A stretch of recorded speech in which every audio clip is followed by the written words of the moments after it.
grammar ကိုအရှိကန်ကစပြီးတော့မှဒီပပနန်နန်ဖြစ်အောင်လေ့ကျင့်ပေးခြင်းနဲ့မိမိတွေအတွက်ကျမကဒီပန်းရောင်စာအုပ်ကလေးရဲ့ပါဝင်တဲ့အကြောင်းအရာတွေနဲ့လေ့ကျင့်ပေးလို့ရတဲ့သင်ခန်းစာလေးတွေပေါ့နော်ကျမကအရှိဗီဒီယိုလေးမှာတော့ဒါရှင်းပြထားပြီးသားဖြစ်ပါတယ်ပန်းရောင်စာအုပ်ကလေးကိုကျမတို့ကလေ့ကျင့်ပြီးသွားပြီဆိုရင်ဒီ yellow book လေးပေါ့နော်ကျမတော့လွယ်လွယ်လေးသူ့အယောင်လေးနဲ့ပဲမှတ်လိုက်ပါတယ် grade 3နဲ့ grade 4ပေါ့နော်ဒီစာအုပ်လေးကိုပြန်ပြီးတော့မှလေ့ကျင့်သင်ကြားပေးလို့ရပါတယ်ဒါကတော့ grade 3နဲ့ grade 4အတွက်လို့ဆိုပေမဲ့ကျမကတော့ဒီပန်းရောင်စာအုပ်ကလေးပြီးသွားပြီးတန်းချင်းတတ်သွားပြီဆိုရင်တော့ဒီစာအုပ်လေးနဲ့ဆက်ပြီးတော့မှဒါလေ့ကျင့်ပေးဖြစ်ပါတယ်ဒီထဲမှာကဘလို့အကြောင်းအရာလေးပါတယ်လဲဆိုရင်ဆက်ပြီးတော့မှကြည့်ကြရအောင်ရှင်for grade 3 and grade 4 grammar book လေးထဲမှာဘယ်လိုအကြောင်းအရာလေးတွေထပ်ပြီးတော့ပါမလဲဆိုတော့ကျမတို့ကဒီ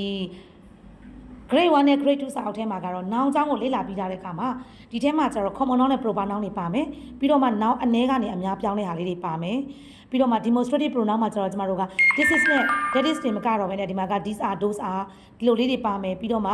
adjective တွေအကြောင်းပါမယ်ပြီးတော့မှကျမတို့က verb လေး verb မှာ has they have they had they ရဲ့အတုံးလုံးလေးတွေပါမယ် verb to be ကိုကျတော့ဒီ grade 3 and grade 4မှာကျတော့ was နဲ့ were နဲ့ဆိုပြီးတော့ထပ်ပြီးတော့ခွဲတာလေးပါမယ်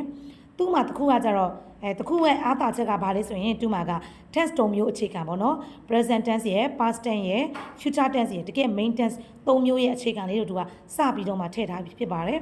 ထည့်ထားပြီးတဲ့အခါကျတော့ကျမတို့က statement နဲ့ question လေးတွေခွဲမယ်အဲ့ဒါပြီးရင်တော့သူ့မှာက test လေးတွေထပ်ပြီးတော့မှပါပါအောင်မယ်ရှင်ဒါဆိုရင်တော့မေမေတို့တွေအနေနဲ့